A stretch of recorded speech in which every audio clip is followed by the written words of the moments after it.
जय हिंद साथियों, आप सभी का स्वागत है शाइन वाईटी क्लासेस में। अपर निजी सचिव भर्ती के लिए हिंदी शॉर्ट हैंड की 80 शब्द प्रति मिनट गति से डिक्टेशन 10 सेकंड में शुरू होगी। डिक्टेशन 5 मिनट और शब्द 400 होंगे।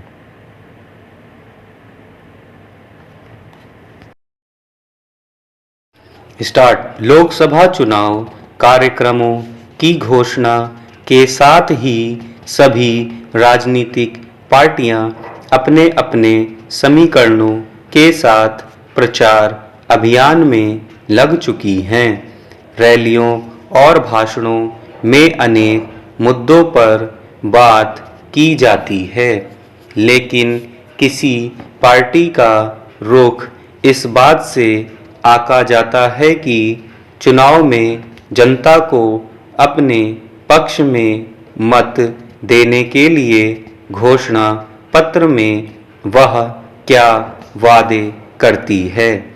इस क्रम में शुक्रवार को कांग्रेस पार्टी ने अपना घोषणा पत्र जारी किया, जिसे न्याय पत्र 2024 का नाम दिया गया है। इसमें कांग्रेस ने जनता से वादा किया है कि वह सत्ता में आने पर अलग अलग सामाजिक वर्गों की स्थिति में सुधार के लिए नई योजनाएं लाएगी।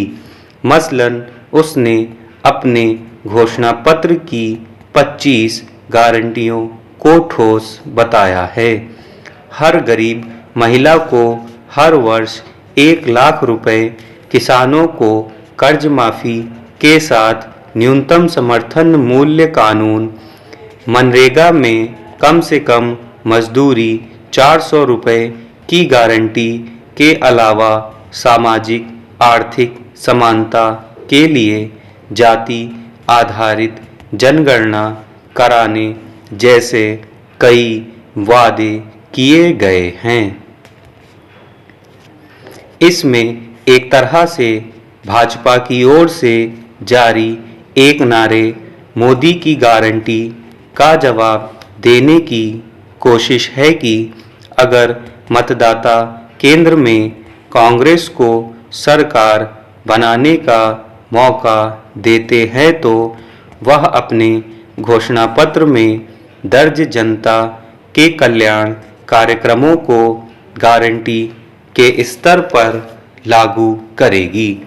यह छिपा नहीं है कि चुनाव आने पर राजनीतिक पार्टियों और उनके नेताओं की ओर से कितने बड़े बड़े और कैसे वादे किए जाते हैं। पिछले कुछ समय से तो लोगों को कोई सामान, उपहार या सुविधा मुफ्त में मुहैया कराने के वादे करके वोट मांगने का चलन हावी होता दिख रहा है। सवाल है कि आखिर ऐसा क्या हो जाता है कि किन्हीं हालात में अगर उन्हें सरकार बनाने का मौका मिल जाता है तो उसके बाद वे या तो उन वादों को भूल जाते हैं या फिर उन्हें पूरा करने को लेकर वे अपनी कोई जिम्मेदारी नहीं समझते।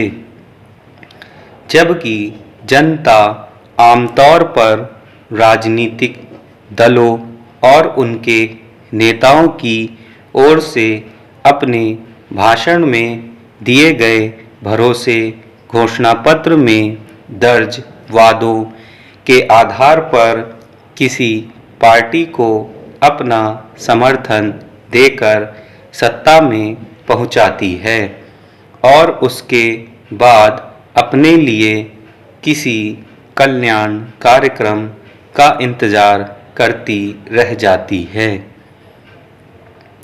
अव्वल तो जनता को ऐसे वादों के प्रति जवाब मांगने का मौका नहीं मिल पाता, क्योंकि चुने जाने के बाद बहुत कम जनप्रतिनिधि जनता के बीच अपनी मौजूदगी बनाए रखते हैं।